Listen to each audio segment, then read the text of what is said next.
El ser humano siempre ha tenido la necesidad de innovar su armamento con la intención de superar al del enemigo, y muchas veces echa su imaginación a volar y crea cosas que ya no solo son raras, sino que son descabelladas. Cosas que tal vez ni en tus sueños te habrías imaginado. Lo malo es que muchas de ellas fracasan en su cometido por no aportar una ventaja mayor en el campo de batalla, y por lo tanto no se les da un seguimiento, pero créanme que quedarán bien grabadas en la historia del armamento mundial. Prepárate para ver las 10 armas más raras del mundo. Comenzamos.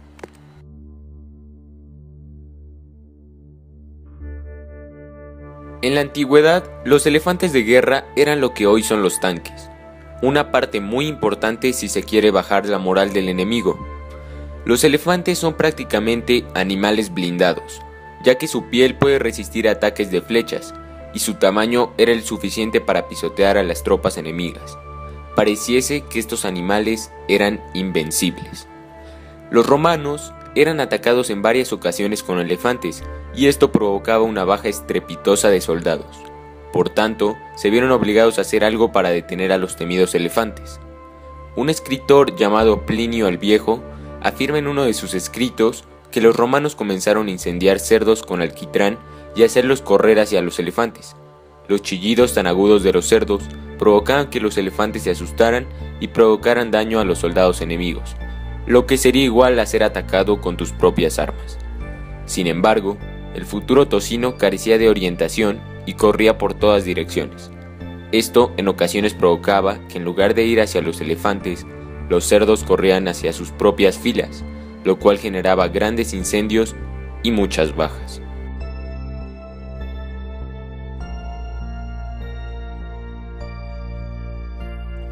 Las ratas explosivas son hasta la fecha una de las ideas más locas. En 1941, científicos del SOE británico decidieron comenzar con este proyecto. Un oficial del SOE se hizo pasar por un estudiante universitario, para así poder conseguir ratas a través de un proveedor en Londres. La idea era abrir las ratas y literalmente rellenarlas con un explosivo plástico. Estas ratas serían arrojadas en los trenes y bases enemigas, dejándolas cerca del carbón o de las calderas. La idea era que cuando los nazis las vieran, arrojarían al fuego a estos animales y explotarían. A pesar de que dicha explosión no era tan potente, si estas ratas explotaban cerca de una caldera provocarían un daño muy grande en la infraestructura de los alemanes, y esto provocaría una baja moral en los soldados y los civiles. Y además nunca descubrirían qué fue lo que provocó la explosión. Por desgracia, para los británicos, los nazis encontraron un contenedor lleno de ratas explosivas y el macabro plan se vino abajo. Sin embargo, los nazis comenzaron la búsqueda de más ratas explosivas, pues pensaban que podía haber más de ellas.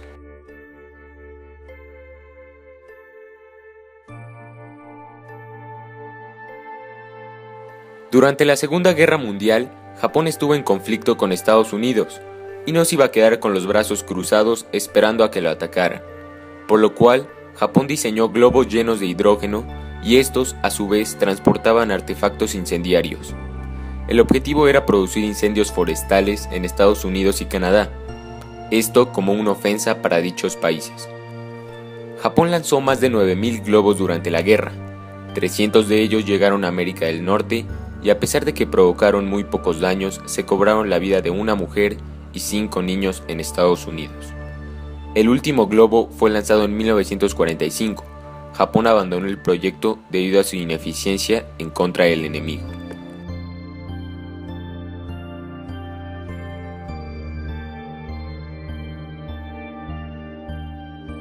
El ejército estadounidense estaba buscando dejar al enemigo fuera de combate sin tener que eliminarlo, por lo cual se dieron a la tarea de crear un arma que les provocara una especie de efecto secundario, y con esto se les vino la idea de un rayo de vómito. En 2007, el ejército estadounidense había encontrado este medio. Era una especie de linterna que daba un pulso caleidoscópico que finalmente provocaba náuseas y vértigo. Este rayo resultó ser inútil, ya que se requería que el enemigo viera directamente la luz para poderle provocar náuseas. algo prácticamente imposible durante un combate. Tras haber dado más de $800,000 a este proyecto, el ejército estadounidense decidió cancelarlo por completo. Vaya pérdida de dinero.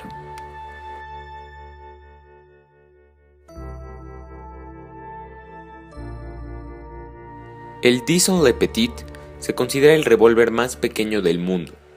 También se le conoce como el anillo protector debido a su tamaño, pero expertos opinan que el Dixon Le Petit causa más daño a su dueño que la propia bala a su enemigo, debido a la explosión de la pólvora que se genera muy cerca de los dedos. No se sabe mucho de este anillo revólver, solamente que tiene un calibre de 5 milímetros. Fue creado entre 1800 y 1900 y es extremadamente difícil encontrarlo a la venta. Son una reliquia del mundo armamentístico, casi una leyenda.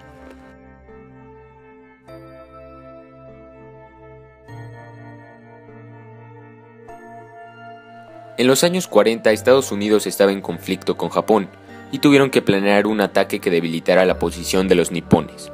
Los estadounidenses, sabiendo que la mejor forma de atacarlos era un bombardeo durante la noche, y también sabiendo que los murciélagos son animales nocturnos y que además pueden transportar de un lugar a otro cosas pesadas, decidieron crear la bomba de murciélagos. Los murciélagos que se utilizaron eran la especie Tadarida brasiliensis, o también conocida como murciélagos cola de ratón. Estos llevarían una especie de bomba de napalm. Un napalm es básicamente una bomba incendiaria. Y bueno, estas bombas fueron diseñadas especialmente para el tamaño de los murciélagos. De hecho, se dice que son las bombas incendiarias más pequeñas de la historia. Luego de que los murciélagos hayan sido equipados con dicho explosivo, se meterían en un dispositivo especial para albergar a muchos de ellos. Este dispositivo era una especie de cilindro metálico como el que ven en pantalla, y estos serían lanzados de un bombardero B-29. Una vez lanzados los dispositivos, la idea era que los murciélagos, al ser animales silenciosos, salieran del dispositivo y fueran volando para refugiarse en las grietas de edificios y casas. Las bombas tenían un temporizador, y al finalizar todas las bombas estallarían y generarían un caos y destrucción enorme en las ciudades niponas. Pero claro, no puede hacerse esto sin antes hacer una pequeña prueba, por lo tanto se vieron en la necesidad de hacerla en una base de la Fuerza Aérea. Durante esta prueba se escaparon unos cuantos murciélagos y terminaron haciendo explotar un tanque de combustible, pero esto no desanimó al ejército y continuaron el proyecto, ya que se dieron cuenta de lo destructivo que podía llegar a ser en una ciudad. En un dispositivo de estos cabían 100 murciélagos, por lo tanto la destrucción que generarían sería inmensa. Pero por desgracia para los estadounidenses, capturar miles de murciélagos y crear estos dispositivos metálicos resultaba ser un costo muy elevado, y al tener muchos problemas con los murciélagos durante las pruebas, se dieron cuenta que no era una buena idea en realidad, ya que los murciélagos no terminaban haciendo lo que deseaban. El proyecto se dejó en el olvido cuando Estados Unidos comenzó un proyecto de menor costo y mucho más destructivo que la bomba de murciélagos, el Proyecto Manhattan, lo cual un tiempo después dio como resultado a la creación de la primera bomba atómica.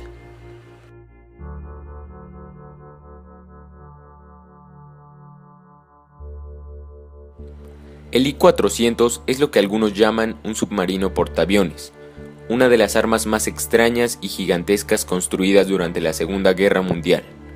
Fue diseñada por los japoneses para poder transportar bombarderos a las costas enemigas.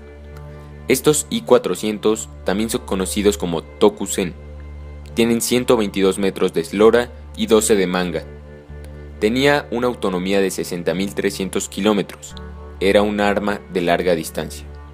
El NOAA, la Administración Oceánica y Atmosférica de los Estados Unidos, en 2013, después de hallar un I-400 hundido, demostró que podía transportar 3 hidroaviones M6A1 Seiran, desmontados o plegados en su interior. James Delgado, director del programa del Patrimonio Marítimo de la NOAA en Washington, D.C., señala que el I-400 fue tecnológicamente significativo debido a que fue diseñado con un hangar gigantesco y hermético en el cual guardar los aviones. Después de la Segunda Guerra Mundial, se experimentó en esta línea, aunque cambiando los hidroaviones por misiles balísticos. Toda aquella lista de ventajas provocó que los japoneses se plantearan construir una flota entera de I-400, algo que terminó siendo imposible. Cuando los americanos recibieron una petición soviética en 1946 para que les fuesen entregados algunos para su estudio, los norteamericanos se negaron y prefirieron hundirlos frente a las costas de Oahu.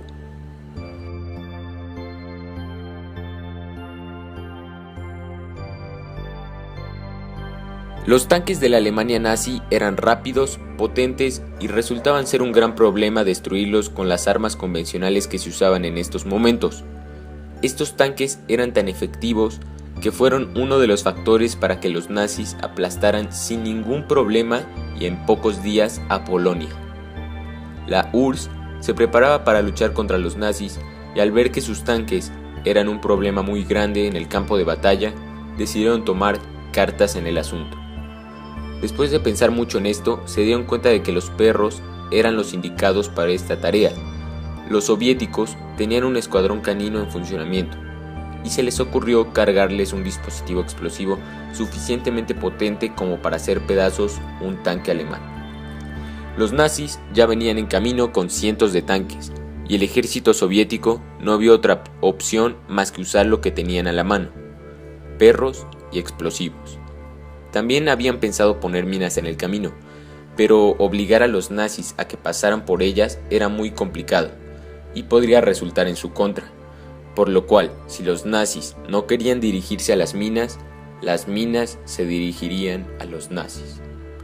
Los entrenadores no daban alimento a los perros con el objetivo de adiestrarlos para buscar comida bajo los tanques. Rápidamente estos perros aprendieron que la comida podría ser encontrada bajo los tanques. Equipados con una bomba en la parte posterior y liberados en un campo lleno de tanques Panzer de los nazis, los perros comenzaron a dejar estos tanques hechos cenizas. Sin embargo, resultó muy problemático todo esto, ya que en ocasiones los perros se asustaban con el ruido de los motores y huían de la batalla y muchas veces no seguían las órdenes. Los perros antitanque, a pesar de tener problemas, también tuvieron muchos éxitos y lograron destruir más de 300 tanques nazis. Por supuesto, los nazis vieron que esto estaba siendo un gran problema, por lo cual se dio la orden a todos los soldados de disparar a todo perro que se les cruzara. Tiempo después, los alemanes colocaron lanzallamas en los tanques para así poder alejar a los perros. En 1942, un grupo de perros se volvió prácticamente loco y puso en peligro la vida de los soldados soviéticos. Poco después, los perros antitanque fueron retirados del servicio.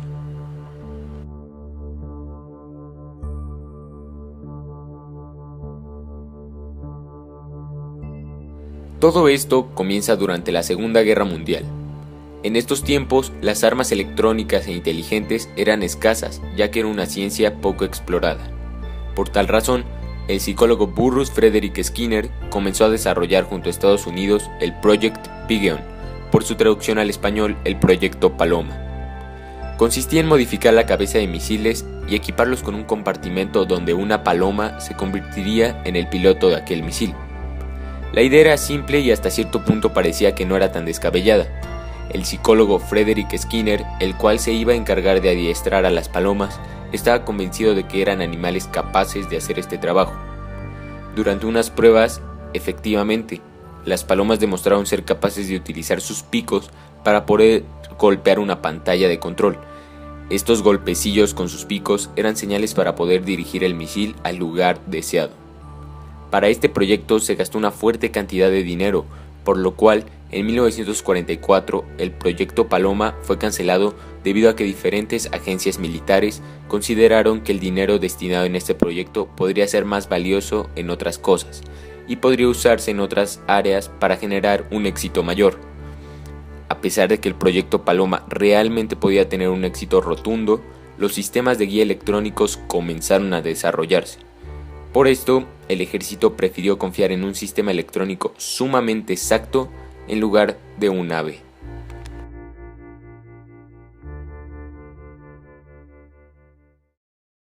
Entre 1941 y 1942, momento en que se vivía la Segunda Guerra Mundial, los alemanes tenían prácticamente dominado todo el océano Atlántico, lo cual provocaba que hundieran barcos que transportaban material de guerra proveniente de Estados Unidos y destinado a Europa. Las fuerzas aliadas sintieron que debían hacer algo al respecto, y qué mejor que construir plataformas para dar apoyo a las fuerzas de asalto. Los aliados estaban desesperados y cualquier idea, por más loca que fuera, debía ser tomada en cuenta. Uno de estos fue el portaaviones de hielo, creado por Geoffrey Pike. El señor Pike se inspiró al ver un artículo de National Geographic en el que se hablaba de cómo los icebergs podían ser bombardeados pero nunca hundidos, y ya que era un hombre sumamente imaginativo, decidió que sería buena idea crear una especie de base de hielo en el Atlántico. El señor Pike mezcló agua con acerrín y descubrió que estos dos componentes, al combinarse con un frío tan extremo, creaban un material tan fuerte como el hormigón y se derretían muy poco. Este material fue bautizado como Picret. A Winston Churchill le pareció buena idea y comenzó los preparativos para hacer el portaaviones de hielo, el cual sería una nave gigantesca. Para los conocedores de barcos, aquí les va la información de su tamaño deseado. Alcanzaba los 1200 metros de eslora, 180 metros de manga, mamparos de 12 metros, 50 metros de calado y un desplazamiento de 2 millones de toneladas. Estos portaaviones transportaban 150 cazas y bombarderos y tendría 40 torretas para su defensa. El portaaviones de hielo se movería, ya que sería propulsado por 26 motores eléctricos externos. Esto evitaría que el portaaviones se derritiera. También tendría un sistema de refrigeración y su velocidad habría sido de 10 nudos, lo que son 18.5 km por hora. El señor Pike bautizó al portaaviones como Habacuc, en nombre de un profeta del Antiguo Testamento. Sin embargo, nunca fue hecho, ya que era muy complicado mantenerlo refrigerado y también por falta de credibilidad al científico, el cual fue sospechoso de espionaje a favor de la Unión Soviética. Lo más cercano fueron los puertos flotantes Muleberry, que estaban hechos de Picret, el material inventado por el señor Pike. Bueno amigos, esto ha sido todo. Esta información es 100% real, pueden comprobarla. Y bueno, nada más que decir gracias por su atención y que le den me gusta a nuestras páginas de Facebook y Twitter. Ahí estaré subiendo las fechas para los próximos videos e imágenes bastante buenas. Mi canal estará en la descripción. Si quieren ver más videos igual de interesantes, entren y suscríbanse. Recuerden que esto es Armapedia y les deseo un excelente día.